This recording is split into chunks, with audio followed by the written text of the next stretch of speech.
अस्सलामुअलैकुम हजूर।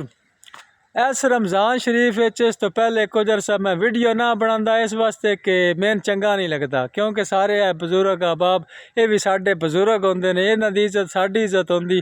किसी नू जलील करना या किसी नू कोई साबित करना मकसद नहीं होंदा।